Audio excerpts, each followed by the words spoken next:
On the morning of February the 22nd, 2006, news broke of the biggest cash robbery in British history. Forget the Great Train Robbery, forget the Northern Bank in Belfast. Britain's biggest ever robbery took place in the early hours of this morning in Kent.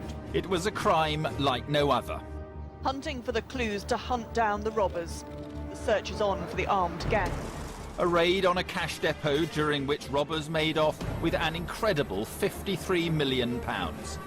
They'd held staff hostage before loading up a lorry with cages and even shopping trolleys full of banknotes. For the police, the key questions remain. Who are they? Where are they? And what will they do next? We're gaining valuable forensic evidence. We're developing intelligence on a range of suspects at the moment. The morale on the investigation team remains very high, and I remain confident that we will both catch and convict the people responsible for this. They'd pulled off an audacious crime, but would the armed gang have the cunning to avoid capture and enjoy the spoils of Britain's biggest ever heist?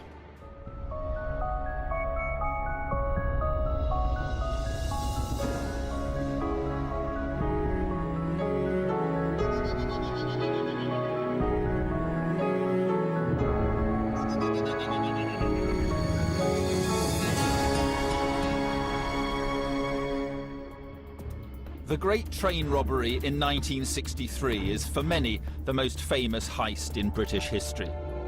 Robbers made off with £2.6 million in used banknotes from the Glasgow to London Royal Mail train. That's the equivalent of around £40 million today. But in February 2006, their record was beaten when an armed gang escaped from a security depot with £53 million packed into the back of a lorry. They'd disappeared into the night with half a ton of cash, most in £10 and £20 notes. Each member of the gang had become an instant multi-millionaire. But for how long? Police worked round the clock to track down the men responsible and get the money back. Everything's moving very, very fast, so we've got a number of teams doing different lines of inquiry, and that's all got to be herded in like a shepherd bringing his flock. You know, what have you got, what have you got, what have you got? More than 6 months before the robbery, the gang had chosen their target, this anonymous-looking warehouse in Kent known as Medway House. The Securitas cash depot was used to sort and circulate cash around the country for the Bank of England, money used to service cash points and shops. But it was a fortress, apparently impregnable.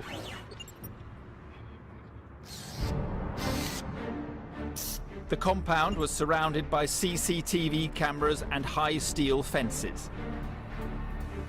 And it was situated within a triangle of 3 24-hour police stations.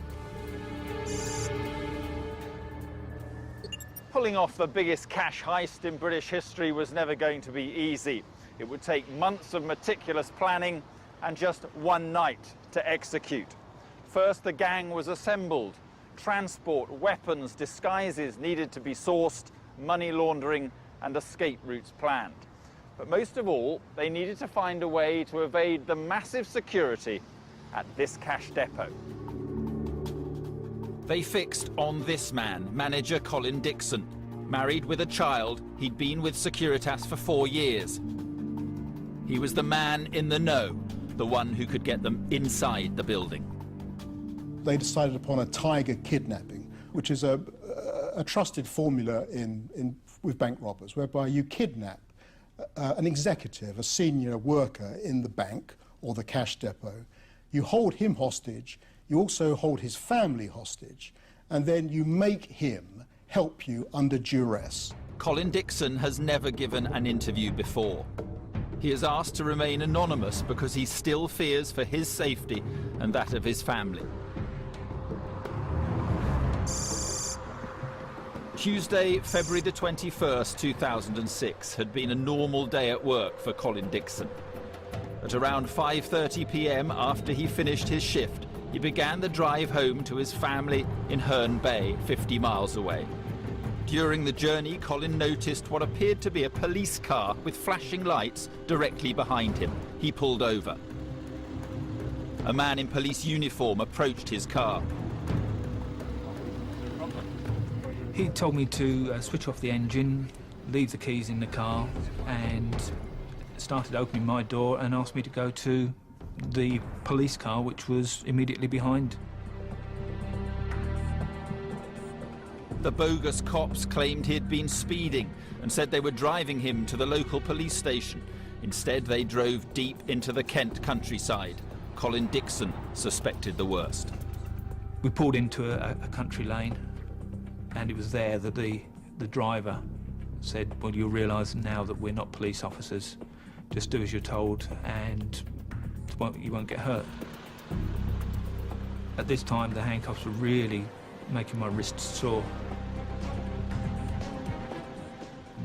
And I was moving my wrist to try and get them comfortable.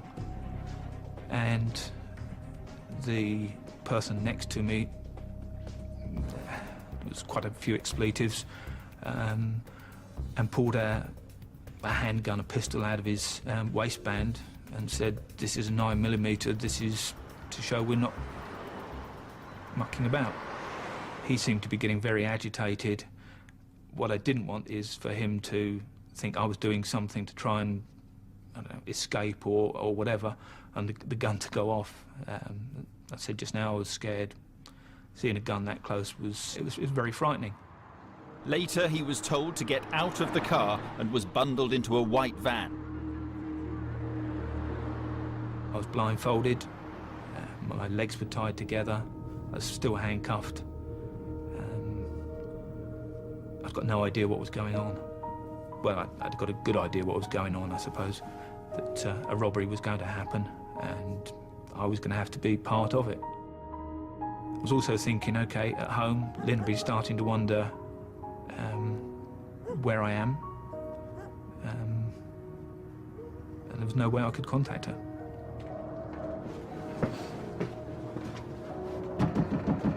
What Colin didn't know was that while this was going on, robbers disguised as police had called at his family home. They told Lynn Dixon that Colin had been in a car crash and they could take her to the hospital to visit him.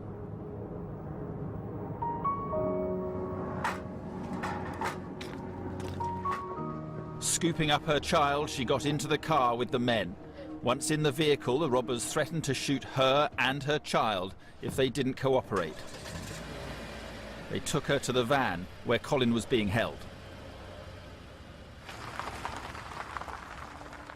The gang and their hostages were now at a farm in the Kent countryside. Colin Dixon was interrogated at gunpoint about the security at the depot. I was moved to the edge of the van, so I was sitting by the sliding door with my feet out.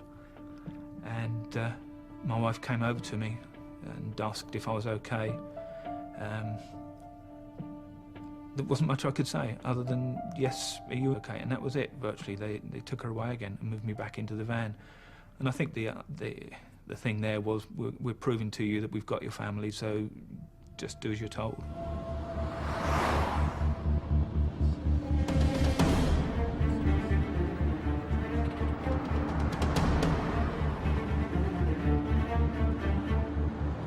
With a gun pointing at his wife and child, Colin Dixon knew the choice he had. Let the gang in the depot or risk being killed alongside his family.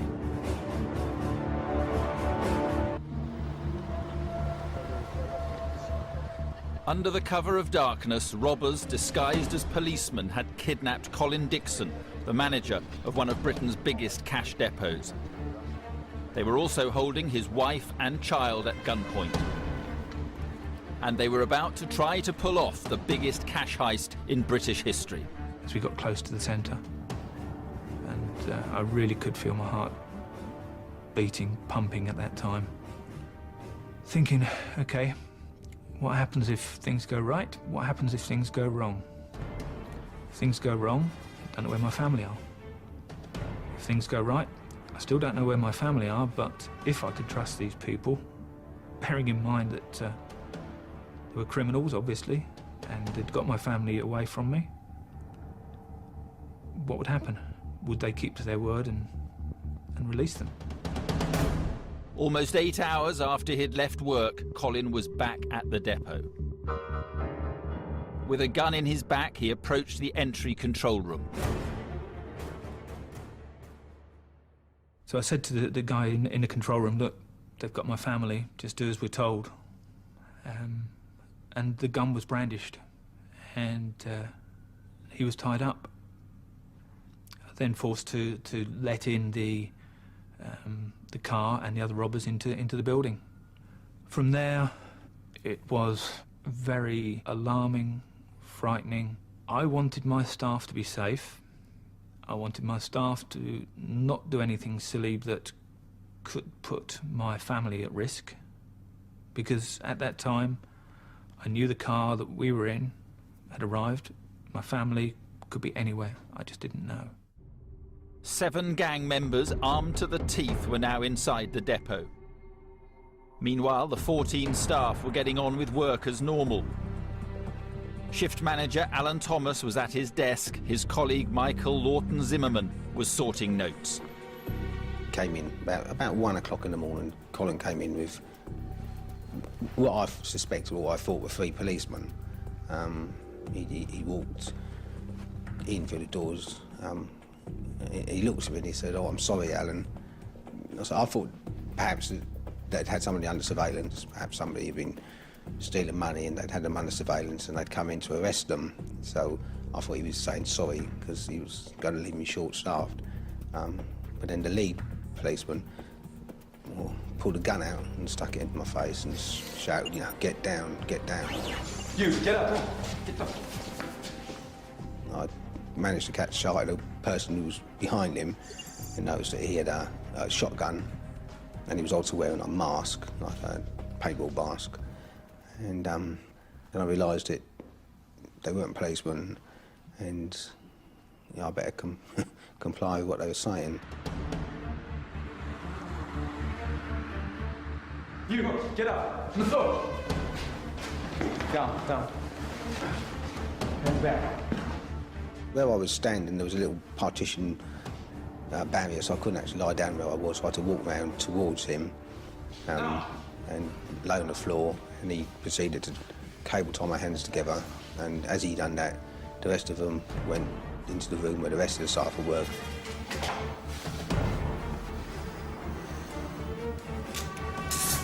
I heard someone shouting, turned round and looked, and there was a man standing in a boiler suit, mask, hood over his head, and obviously, and an automatic weapon in his hands. And he asked me to come to the centre of the room, which is what I did.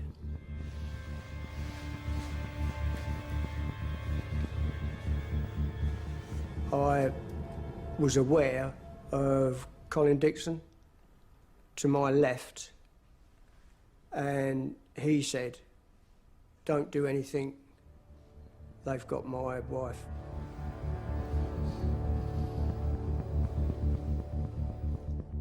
And I started to say, look, do as you're told, please, they've got my family. But before I could get too many words out, there were 2 of the robbers standing right behind me, shouting, screaming, I suppose, waving their guns about. They're all on the floor, the policemen are swearing, shouting, effing and blinding, guns, cable ties are produced, their hands are tied very tightly. And I remember looking at my staff and thinking, well, God, what have I done? And at that time, I really didn't know what I'd done. Well, I knew what I'd done, but what the consequences were going to be.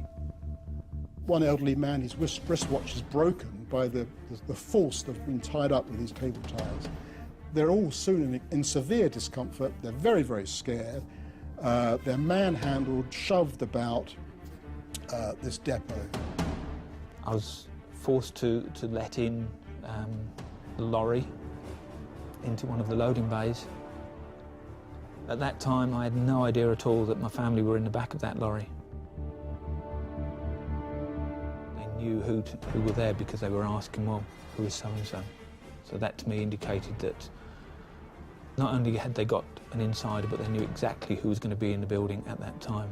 All the staff were forced, and I was then forced to lay on the floor whilst They tried to take as much money as possible away. In fear of his family's lives, Colin opened the vault. Inside were more than £200 million in banknotes.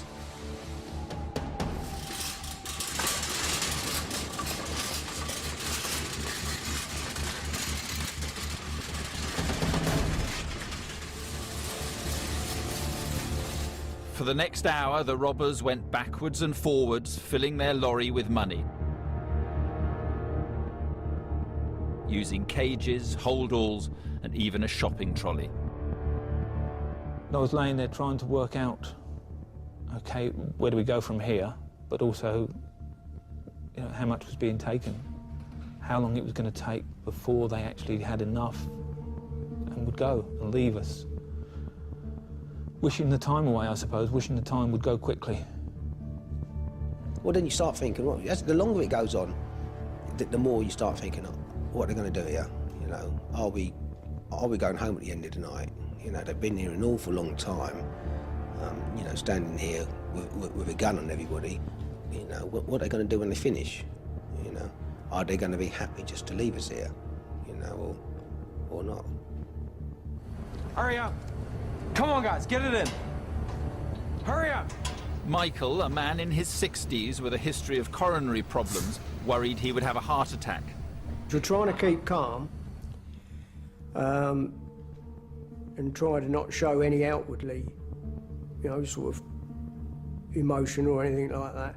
But it's just welling up inside. And there was a period there for a period of time where I could literally feel myself shaking. At all times we were aware that they could shoot us. And that was probably the main reasons why we did what we had to do to survive. It's a survival instinct that kicks in, that overtakes most of your other all of your other emotions. The only one that is constantly there all the time, for me, was fear. The robbers had filled the lorry with £53 million in new and used banknotes, but they had to leave behind £154 million. With the money now in the vehicle, what to do about the hostages? I hoped that they weren't going to kill us. I hoped that all they wanted was the money. Yes, I was scared that that was an alternative, but I tried to put that part to the back of my mind because I didn't want it to happen. One of the robbers decided to lock the staff in the metal cages normally used to store the money. So I had to show them how to get out of the building, and then immediately after that I was put in one of the metal cages and locked in as well.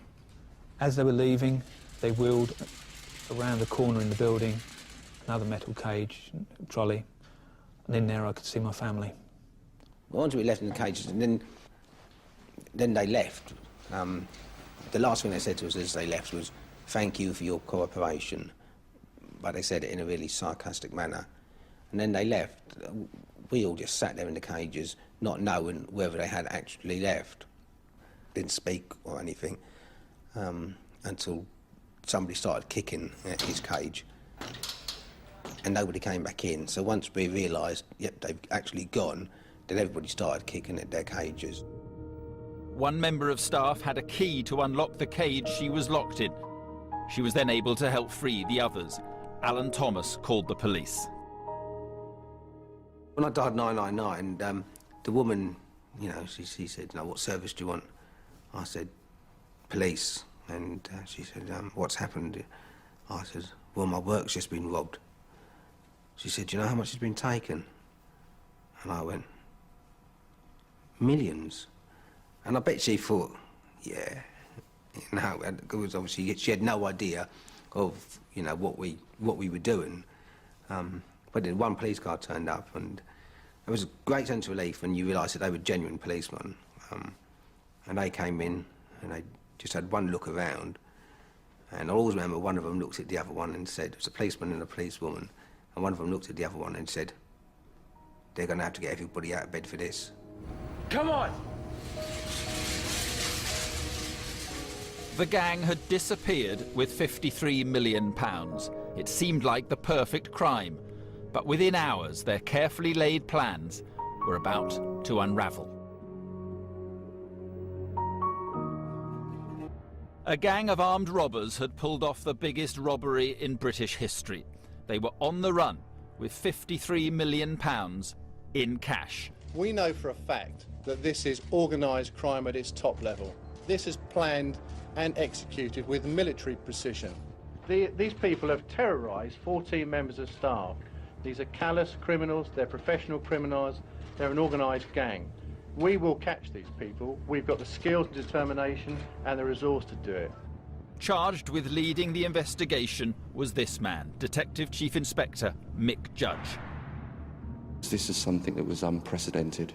We're very well trained to deal with robberies and to deal with homicide and kidnap, but we've never had anything of this scale, and it brought challenges to us that we'd not faced, and so it was new to a lot of us, simply because, as I say, the scale of it and the national interest. Behind the scenes, Mick had set up an incident room and drafted in 300 officers to work on the investigation. It would become known as Operation Deliver. Often in those first 24 hours, it's our golden period of making sure these are some of our best clues. Not just forensically, but, you know, we've got a lot of money here and it's going to be moved, it's going to be moved on and distributed. The day after the robbery, at a packed press conference, police announced a massive reward for information about the heist. Someone around the edge of this will know directly who's committed this, but may not have done the actual crime themselves. Those people are the people who may be able to earn a reward of up to £2 million.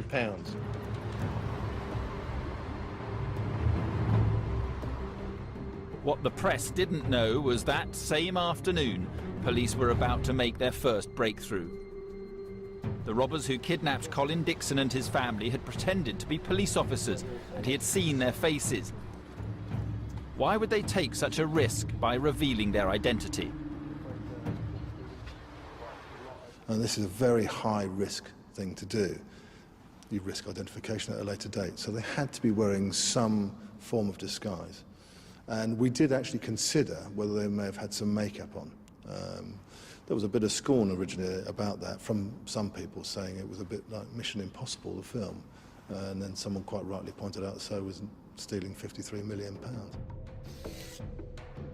Just 24 hours after the robbery, detectives raided this house in South London. They'd been given a tip-off that the woman who lived there, Michelle Hogg, had helped disguise the robbers. In her rubbish bin, they found latex masks that matched those used by the gang. It started to build that picture for us. We now had somebody who was capable of making prosthetic masks. We now were starting to get the answers as to how the police officers had managed to face their victims without hiding their faces, but hiding their identity. And that was quite critical. And that was our real first breakthrough. But who were the men behind the masks? Michelle Hogg wasn't telling. She said she had no idea the men were planning to commit a robbery, and she feared for her life if she revealed their names. But police were about to make another breakthrough that day. The gang had made a series of basic errors in the hours following the robbery. The first, they'd failed to get rid of the getaway vehicles properly.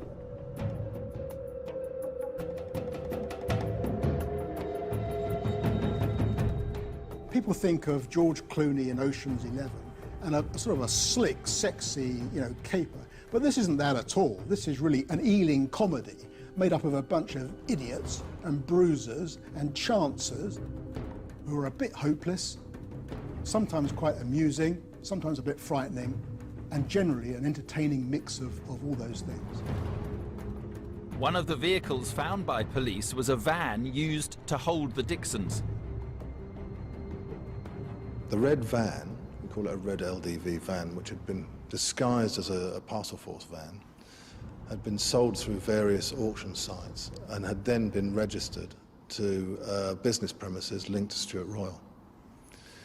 The Vauxhall Vectra, which had been fitted with the siren and the police lights, had also been purchased and registered in the same premises name, linked to Stuart Royal. So we had this very strong link very early on to Stuart Royal. Stuart Royal, a local car dealer, was one of many names that had already been given to the inquiry team. The discovery of the vehicles made him a prime suspect. Stuart Royal was a fat old middle-aged man with a belly and a bad back, and he couldn't see straight, and he couldn't even sell second-hand cars to make a living. The whole thing was rather comical, really. We are trying not only to arrest the people involved, we're also trying to recover the money. So we have to carry out some inquiries to see who else do they link into. At this stage, we know this information, but they don't know. And we have to tread very, very carefully here, because if we move too quickly, we may alert, but if we move too slowly, we may move evidence. And these were some very critical decisions that were made at this time of the inquiry. The decision was made not to arrest Royal immediately. Operation Deliver was building momentum. The day after the vehicles were discovered, police found 14 cages that had been used to move money during the robbery. They'd been dumped in a field near Maidstone. That same day, the discovery of yet another vehicle involved in the robbery put two other names in the frame. At lunchtime in the car park of the Ashford International Hotel, this white Ford Transit van. It's been reported, but not as yet confirmed, that it contained stolen cash. These photographs said to show the police removing items, possibly that money, from the van. Also within that vehicle was firearms, balaclavas and flapjackets. Really good opportunities for us in terms of forensic examination, so it's an important lead for us. The gang had made their second basic error. They'd left behind vital evidence for the police. The discovery of the van was huge. The reason for that is we had absolutely identifiable money from the depot, in excess of £1 million, which could clearly be identified as coming from the depot because it was still in its original wrappers. With that, we found body armour, a balaclava and a Scorpion machine pistol. Now, these were vitally important. A Scorpion machine pistol is a very identifiable weapon. Our inquiries with the owner of that vehicle actually led us to the name Lee Rusher and an associate of his, Jetmir Butch Papa. So very, very quickly we were starting to get a lot of names coming forward, and with some corroborative information and evidence, which again showed us that we were on the right track. Lee Rusher was a local roofer with previous convictions for violence. His friend, Jetmir Butch Papa, an Albanian immigrant. Both did casual work for car dealer Stuart Royal. But this Kent gang were a pretty hopeless bunch of amateur misfits, knuckleheads, bruisers. I mean, these weren't serious. These weren't heavy-duty criminals. These guys hadn't got any great form. They were, you know, guys who had convictions for grievous bodily harm and thieving and getting drunk and, you know, speeding. I mean, they were all just hopeless and pretty thick, a lot of them. It was time to start making arrests. Police say the net is closing in, and it's been dramatic. This amateur video shows an armed raid in a quiet residential street in Tunbridge Wells. Police raided the homes of Rusher and Butch Papa, but neither were there. However, at Rusher's house, detectives discovered plans of the depot and shotgun shells. It was very exciting. We knew we were on the right track, and it gives you confidence when you're tired and you've been working 24 hours every day to try and solve this robbery. It gives you a boost. Within 48 hours of the raids, Royal, Rusher and Butch Papa were all behind bars. Armed police had shot out the tyres of their cars. We do not know and cannot know whether they still have firearms in their possession. We have to remember at all times that they've played for very high stakes here. £53 million, biggest cash robbery in UK history as far as I'm aware. These are very, very high stakes. They know that if they're caught and convicted, they will get a very long prison sentence. So our minds turn to what would they do to avoid capture, and therefore we have to consider the possibility they have firearms. The pace of the investigation was impressive. In less than a week, police believe they'd made significant arrests. But key players were still on the run, and a mountain of cash was missing. Thursday something's happened, Friday something's happened, Saturday we're starting warrants, Sunday we're starting searches, or we're continuing with those searches, and we're finding stuff, and everything's moving very, very fast. And the robbers were about to make their third basic mistake. They hadn't been able to move all the money on quickly enough. A little over a week after the robbery, officers discovered a huge haul of cash in a rented-out corner of a car salvage firm in South London. It would confirm their theory that the heist was committed not just by a Kent gang, but by a gang from the capital as well. They've recovered what's thought to be several £1 million in cash, perhaps the most significant find since the raid on Wednesday last week. Detectives found vehicles linked to London mechanic Roger Coutts, the first evidence of a London connection. 2 days later, he was arrested. And Roger Coutts was a name that was coming into our inquiry as having been involved. And he was coming in as a name involved with other people from South London. These were people that we didn't really know in Kent and hadn't come to our notice before. Mick and his team wanted to know more about the associates of Roger Coutts. Their inquiries were about to lead them to the world of cage fighting and this man.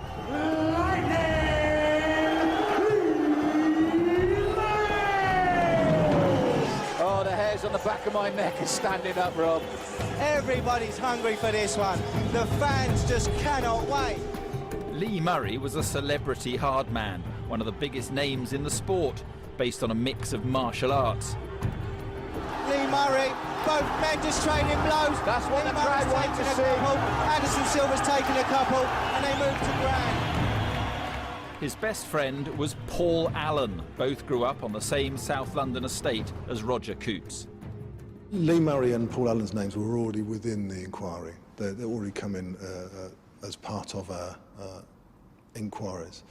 But once we discovered the cars and the link with Roger Coutts, it concreted our suspicions. Lee Murray was a proper up-and-coming South London gangster who knew his way around drugs and guns and had something about him. Actually, isn't stupid. Oh, good kick by Silva. He's rocked Lee Murray and follows it up with a good strike. Lee Murray's number 2 is Paul the Enforcer Allen, who's been his friend since childhood. He's his corner man in cage fighting. He's another steroid-enhanced he-man. Big, tough guy, but actually not, you know, and mixed up in guns and drugs and God knows what, as the court has heard. If you haven't heard of Lee Murray, I don't know where you've been, but Lee Murray was and probably is the most famous cage fighter in England, if not the world. Cage fighting promoter Dave O'Donnell knew Lee Murray as he rose through the ranks in South London. Lee Murray was a big draw. You know, he had a big following, maybe from his street background, but he was a leader. He was a born leader. So as soon as it was Lee Murray was fighting, the venue was packed out. It was a sellout. It was dynamite. You know, Lightning Lee Murray was his nickname. And it was. Every time he stepped into that cage, there was going to be lightning going off. When Lee used to come to our shows, people say, is he the same in the cage or outside the cage? You know, I've seen him in front of a bouncer like that saying, who are you looking at? Who are you looking at? You know, he wasn't scared of no man. And that's the thing with Lee. Lee was everything outside as he wanted inside. He was the real deal. Detectives discovered that Lee Murray was a gym buddy of Lee Rusher. They believed they were the link between the Kent gang and the London gang. Together, the two gangs had carried out the audacious raid. They strongly suspected Murray and his best friend Paul Allen, known as the Enforcer, were involved. But it was too late. The pair were now living the high life, 1,200 miles away in Morocco.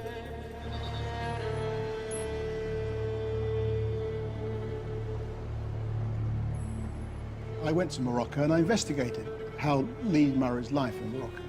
And he lived very conspicuously and he lived very extravagant. He would put videos, he would go into nightclubs and ask the nightclub owner to show DVDs of his fights. He'd buy £35,000 watches, he'd spend £2,000 on a night out, he'd tip a doorman a week's wages. Behind the scenes, detectives were working hard to build a case against the suspects they already had behind bars. They had arrested the foot soldiers, but the man who they suspected to be the brains behind the heist was still out of reach. Detectives were on the trail of cage fighter Lightning Lee Murray and his best friend Paul the Enforcer Allen, seen here in the red t-shirt. Just weeks after the £53 million robbery at this cash depot, the men were living the high life in Morocco. Police in Britain wanted to bring them back here to stand trial.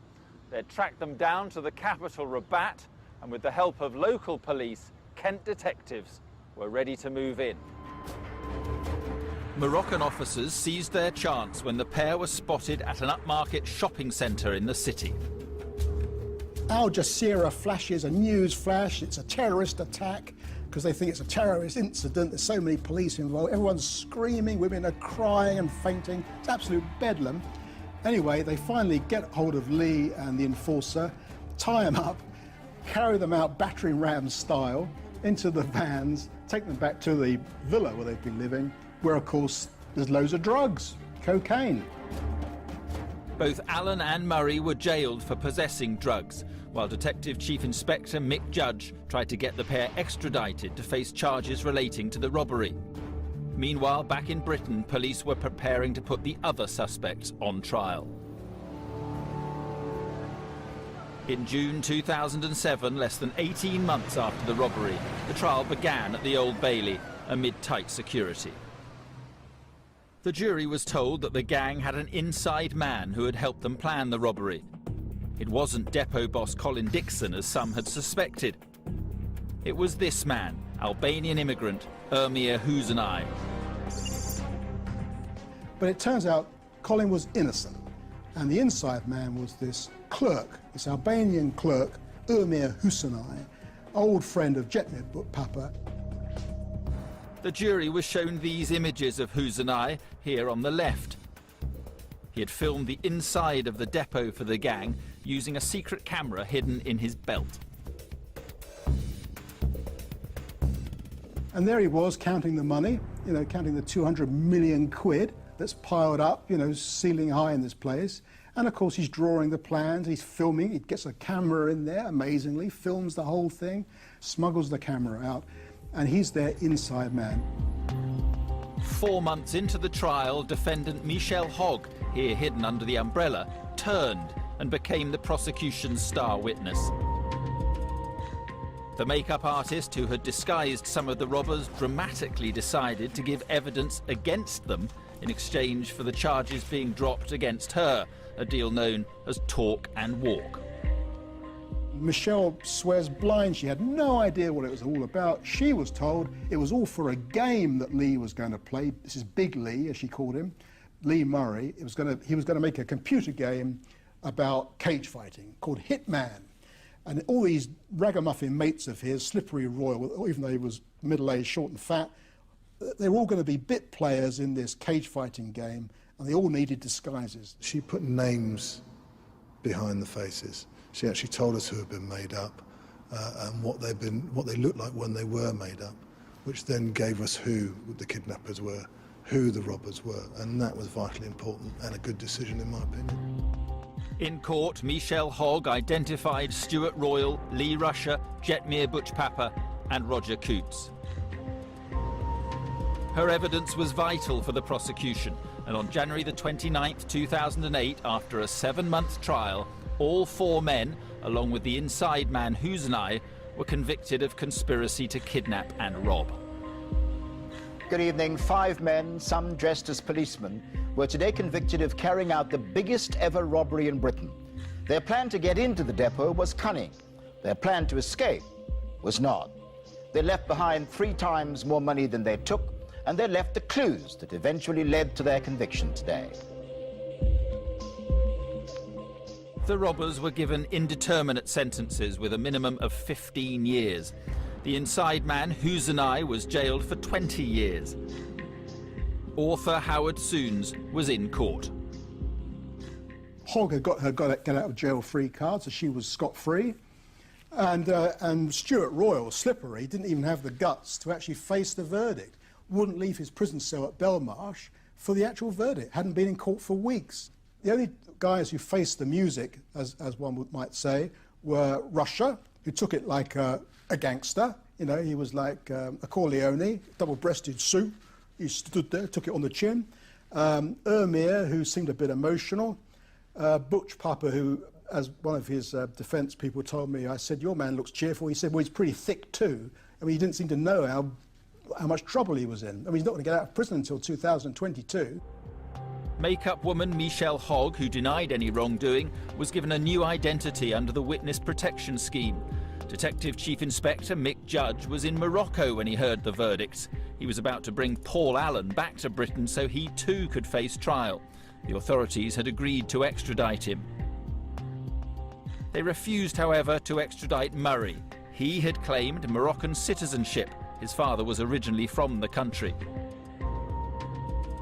At Paul Allen's trial in January 2009, he pleaded not guilty to involvement in the robbery and kidnap. He got a hung jury, so we had to do the whole thing all over again. So there was a third trial scheduled, but at the start of the third trial, dear old Paul, the enforcer, threw his hands up to it and said, I'm guilty, gov, did a bit of a deal, got a slightly lesser sentence, and was hauled off to do 18 years. Allen had admitted his part in planning the robbery. But what of Lee Murray? Of all the gang, he got off most lightly when eventually convicted in Morocco and jailed for 10 years. Today, the police investigation is far from over. There were 7 robbers in the cash depot that night, and detectives want to speak to Kehinde Patterson. They believe he could be the man wearing the bogus police uniform. Detectives also want to speak to this man, Sean Lupton, suspected of being the money man. He's believed to have fled to northern Cyprus, possibly with 32 million of the 53 million pounds stolen. So where's the missing 30 million? Well, Lee Murray had a big lump of it, didn't he? Because he bought himself a mansion in Morocco. Paul bought a mansion, they bought themselves fancy cars, and they spent a fortune. So they had a big lump of it. And the evidence heard in court was that other money got to Cyprus, and one presumes some got to the West Indies with Kehinde Patterson, if indeed that's where he is. And Dubai has also been mentioned. And of course, the truth is that this 30 million has long since been split up and it's been distributed in the criminal fraternity. There is always going to be, in a case like this, money that's never recovered. We will continue to pursue those people responsible, and we get the money back via assets. Of course, it would be lovely to have all of it back in the depot where it was taken from. But realistically, I think we've done remarkably well to get as far as we have. This is not an unqualified police success story. The police did a very good job, the police do a difficult job, but 30 million quid plus is missing, and I think it's very unfortunate that Lee Murray wasn't focused in on and picked up before he left the country. But what of the victims of this crime? Colin Dixon and his family had to start a new life away from the home they loved. He also had to leave his job. Things could have turned out so much differently. If the police had turned up early, I don't know how the robbers would have reacted. They might have harmed my wife and child. Any member of staff could have been shot. We are lucky to be here. Lucky to be alive. Meanwhile, others who were with him that night still bear the mental scars of what happened. Still get nightmares. See, people will look at this programme and they will think that was a big heist, you know, the biggest heist in Britain, and it was in the past. I mean, it's very real and pleasant to me. You know, if you wake up and from the start from a nightmare, that's real and pleasant to you. You know, that's in the now. It's still not in the past. I think we all think we understand what fear is, from little kids to as you get older. Different things, you think that's fear. In those circumstances, you know what fear is, and it's something that I will never, ever forget. I know that smell and taste, and I will live with that for the rest of my life.